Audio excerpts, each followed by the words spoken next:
السلام عليكم ورحمة الله وبركاته، وفيديو جديد والكورة مع الكويرة. بسم الله الرحمن الرحيم. نصلي على النبي ونزيد النبي كمان صلاة، وندعي لأمواتنا وأموات المسلمين بالرحمة، وندعي لشهدائنا في فلسطين وفي السودان، وندعي لأهلنا في غزة والسودان.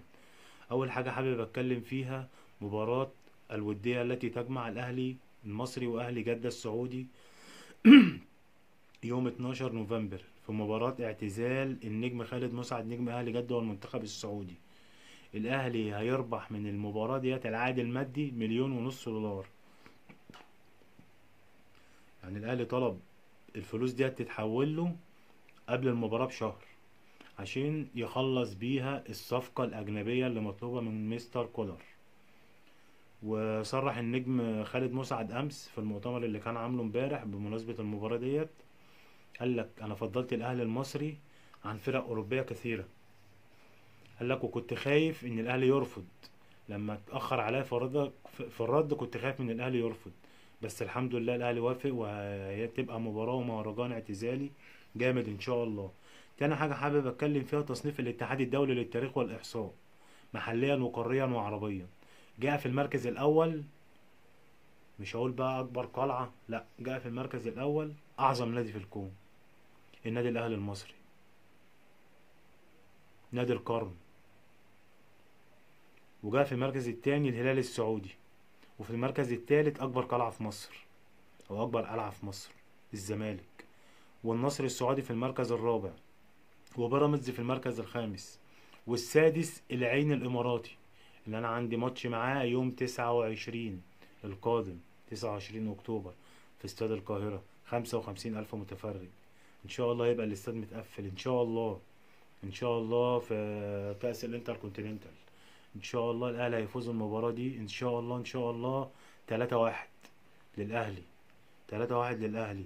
رقم 7 نهضة البركان، رقم 8 الترجي التونسي، رقم 9 اتحاد جدة السعودي، رقم 10 الرجاء البيضاوي المغربي. ده ترتيب الفرق على تصنيف من الاتحاد الدولي للتاريخ والاحصاء محليا وقاريا وعربيا. محدش بقى يجي يقول لي الزمالك والسبعة اكبر من التسعة والكلام ده، لان انا معايا فيديو في نهاية هسمعك تصريح بفيديو بصوت. في نهاية الفيديو دوت هتعرف ان الزملكاويه لما بيتصالحوا مع نفسهم، شوف رد الفعل الشارع الزملكاوي على الفيديو دوت هيبقى ايه. طبعا عندنا تركي آل الشيخ ليه يد في موضوع كريستيانو رونالدو. طبعا كلنا عارفين ان الفيفا ادى حق للفرق المشاركة في كأس العالم 2025 في أمريكا حاجة اسمها الإعارة الاستثنائية أثناء البطولة. يعني أنا مثلا كأهلي مصر أنا عندي اللعيبة بتاعتي، أنا لو عايز أستعير أي حد فترة البطولة بس اللي هي الشهر لغاية ما أخلص ماتشاتي بستعير عادي، وأسجله معاه في البطولة ويلعب معايا البطولة، وبعد البطولة خلاص بيرجع نادي تاني. فطبعا تركي آل الشيخ عايز يدي هدية للنادي الأهلي، هيديهم مين؟ العالمي كريستيانو رونالدو. هو عنده دلوقتي حاجتين، يا يلعب في الاهلي المصري يا الهلال السعودي، بس بضغط تركي الشيخ هيلعب في الاهلي المصري لو الاهلي موافق. وانا اشك ان محمود الخطيب هيوافق، انا اشك ان محمود الخطيب هيوافق اي حاجه من تركي الشيخ تاني. دي مش معلومه بس ده احساس، انا حاسس ان الاهلي او محمود الخطيب مجلس الاداره مش هيوافق ان تركي الشيخ يجيب له اي حد يلعب معاه في كاس العالم للانديه 2025، ولا كريستيانو ولا غيره، لان الاقاويل طالعه كتير كريستيانو وساديو ماني. الاهلي مش هيوافق، الاهلي مش هيوافق. اقسم بالله انا احساسي بيقول لي ان محمود الخطيب مش هيوافق والاهلي مش هيوافق. في حاجه تالته، الاهلي يضم خالد علي الى لجنه التعاقدات والكشافه بقرار من محمد رمضان. كلنا طبعا عارفين خالد علي كان شغال مع سان داونز، وكلنا عارفين اللعيبه اللي كان بيجيبها امثال سيرينو، اللعيبه البرازيليين اللي كان بيجيبهم من اوروجواي ومن هنا ومن هنا. فهو هيبقى شغال مع الكشافه في اكتشاف المواهب في البرازيل وجنوب افريقيا، ودي حاجه حلوه. دي انا شايف ان الخطوه دي ايجابيه جدا. والاهلي يقرر تمديد عقد احمد نبيل كوكا 4 مواسم، ووعده لو جاله عقد عرض احترافي في صيف 2025 الاهلي هيوافق عليه، مش هيقف قدامه تاني، لان اللعيب كان جاله عرضين بس سعره قليل، من ضمنهم عرض في البرتغال، او العرضين كانوا في البرتغال بس، او عرض واحد في البرتغال بس الاهلي مرضيش، من ريو افيو بمليون ونص تقريبا دولار، فما ينفعش. عندنا دلوقتي النجم احمد عبد القادر، القطري بعت عرض ب2.5 مليون دولار شراء، عايز يفعل، عايز يشتري احمد عبد القادر ب2.5 مليون دولار، رغم ان احمد عبد القادر هم عملوا معاه هناك كذا جلسة، قال لهم انا مش عايز، انا هرجع الاهلي عشان العب كاس العالم للانديه. فهو اصلا اللاعب رافض، والاهلي انا اشك ان الاهلي يوافق بالمبلغ ده. اقل حاجه عايز تبيع احمد عبد القادر ب5 مليون دولار، 5 مليون دولار بيع احمد عبد القادر، اقل من كده ما تبيعوش، يرجع يلعب في الاهلي احسن، لان انت مشيته وما عندكش بديل له، انت مشيته وما عندكش بديل له وما جبتش بديل له. طب انت ليه مشيته؟ طلعته اعاره ليه؟ هو دلوقتي عامل ماتشات روعه هناك في الدوري القطري، القطري عايز يشتريه بيع نهائي، بعت عرض ب2.5 مليون دولار، عرض رسمي. ما انا بقول لو الاهلي عايز يبيعه، اقل واجب في احمد عبد القادر 5 مليون دولار ابيعه، اقل من كده ما بيعوش. اتحاد الكورة يقرر الغاء كشف المنشطات في السوبر المصري. طب ليه قررت انك تلغي الكشف عن المنشطات في السوبر المصري، رغم ان الجانب الاماراتي هيتحمل كل التكاليف، انت ليه تلغي الكشف عن المنشطات؟ انت كده بتقول للعيبه خدوا منشطات، وانت عارف ما شاء الله يعني لعيبه الزمالك من زمن الزمن ماشيه بالمنشطات. اقسم بالله ليا ناس زمايلي في ميت عقبه، هو هيشوف الفيديو دوت، وايام حسن مصطفى، وايام لما حسن مصطفى ساب الاهلي وراح الزمالك وي حكالي وقائع قدام عينه، هو لما يشوف الفيديو هيفتكر. وبعدين مرتضى منصور طلع قال ايه؟ قال لك انا عندي احمد فتوح وعبد الله جمعه بيشربوا حشيش وبيجيبوا نسوان في النادي وبيقلبوها مش عارف ايه، يعني باعتراف منهم تيجي انت تلغي الكشف عن المنشطات ليه؟ بتقول لهم خدوا منشطات. وعندنا لسه في واقعة برضو تسريبات طلعت من الاتحاد الافريقي ان في عينة ايجابية، بس لسه العينات لسه ما طلعتش. طب انت ليه؟ رغم ان انت مش هتتكلف حاجة، الجانب الاماراتي هيتكلف يعني كل التكاليف الجانب الاماراتي هيتكلفها، انت ليه بتقول لا؟ ليه؟ ليه؟ علامة استفهام برضو وسؤال برضو بوجهه. كريم حسن شحاتة في تصريح في البرنامج بتاعه قال لك وكيل اللاعب يوسف وكيل اللاعب سيف فاروق جعفر يعرض خدماته على الاهلي، بس كان رد الاهلي قاسي عليه. الاهلي وكولر ولجنة التخطيط قالوا لك احنا مش محتاجين لسيف جعفر، احنا مش هنلم، مش عشان لعيب جاي من الزمالك او ان انا اخده بقى عندنا في الزمالك، لا مش هيفيدني، خلاص مش عايزه. يعني هي حتى ارقامه لو اتعرضت على كولر استحالة هيوافق، استحالة، رفضوا الامر لعدم الحاجة له، استحالة، خلاص، استحالة.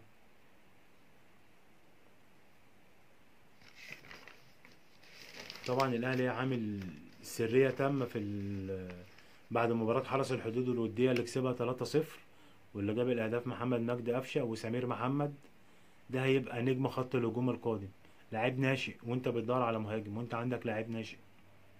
طب ليه انت بتدور على مهاجم وانت عندك لاعب ناشئ؟ الاهلي كسب المباراة ديت 3-0، وطبعا زي ما احنا ما عارفين الزمالك عمل 3 مباريات ودية، اول مباراة من بتروجيت خسر 2-1، امبارح عمل مباراتين، اول مباراة مع استرن كومباني الشرقية للدخان اتعادلوا 1-1، كانت الشرقية متقدمة وتعادلوا 1-1. المباراة التانية في الامس مع زد، والزمالك خسر 2-1 او 3-2 مش متذكر بالظبط. يعني الزمالك عمل 3 مباريات ودية واحنا عملنا مباراة واحدة بس. الزمالك خسر ماتشين وتعادل ماتش، انت عملت مباراة واحدة ضد حرس الحدود. كل الاخبار طلعت ان عمر الساعي كان نجم في المباراة ويوسف ايمن واشرف داري، وعندنا المهاجم سمير محمد طالع من الناشئين. انت ليه بتدور على مهاجم؟ ادي لدوت والله العظيم 3 اي ناشئ في الاهلي هياخد ماتشات اقسم بالله هيدي وهيجي، اقسم بالله يبقى 10/10. بس الاهلي ما فيهوش صبر، الاهلي عشان بينافس على بطولات على طول فما فيش صبر. هي دي المشكله، هي دي مشكله الاهلي.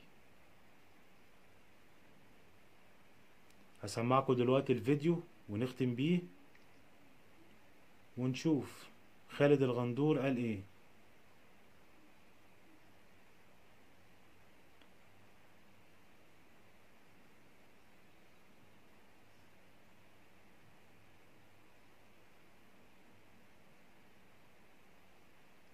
وبمناسبة بقى أكبر قلعة رياضية في مصر، وبمناسبة بقى أكبر قلعة رياضية في مصر، أنا نسمع بقى الكابتن خالد الغندور بيقول ايه في تصريح على قناه المحور. عشان تعرف الزملكاويه لما بيبقوا على قناه الزمالك بيبقى كلامهم عامل ازاي، زي الدرديري دلوقتي يقول لك احمد سيد زيزو 25 سنة 2 كونفدرالية، الاهلي 100 وكام سنة 1 كونفدرالية، انا بطل الدوري بطل افريقيا، ليه العب كونفدرالية؟ ادي العقلية بتاعتهم، ادي اللي كان في يوم من الايام متحدث الرسمي لاعلام نادي الزمالك خالد الدرديري. هما كلهم كده، تسمع الكلام كده يعني ما يخشش الدماغ، وهم عارفين. يعني حتى عبد الحميد بسيوني كان لسه في برنامج من يومين، فبيسأله بيتكلم معاه الأكبر قلعة ومش أكبر قلعة وبتاع، بيتكلم معاه، فاتكلم معاه قال له إيه ده؟ قال له أصل أنا لسه راجع من عمرة. يعني إيه لسه راجع من عمرة؟ يعني ما كنتش راجع من عمرة كنت هتضلل؟ لما المذيع بيقول له أنت فير قوي، قال له أصل أنا لسه راجع من عمرة. يا رب كلكم تعملوا عمرة. نسمع الكابتن خالد الغندور قال إيه؟ رسالتي وجها لوجه اهو للكابتن حسين لبيب رئيس نادي الزمالك حتى لو زعل. كابتن حسين لبيب، اسمع النادي الأهلي هو اسمع. أحسن نادي في أفريقيا آخر السنين اللي فاتت دي.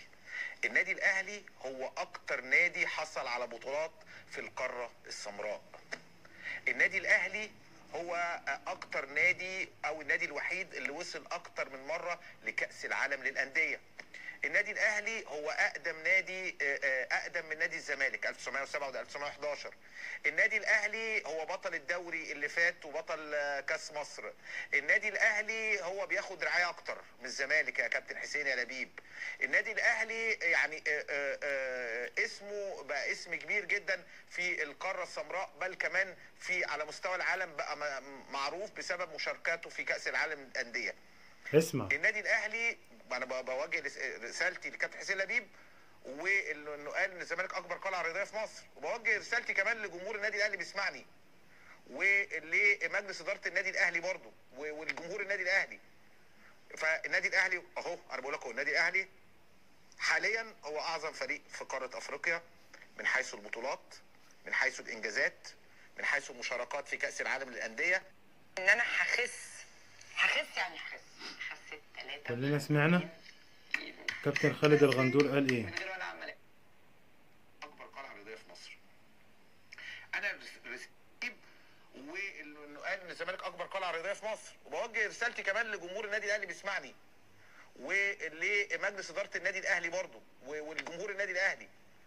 فالنادي الاهلي اهو، انا بقول لكم النادي الاهلي حاليا هو اعظم فريق في قاره افريقيا من حيث البطولات، من حيث الانجازات، من حيث المشاركات في كاس العالم للانديه.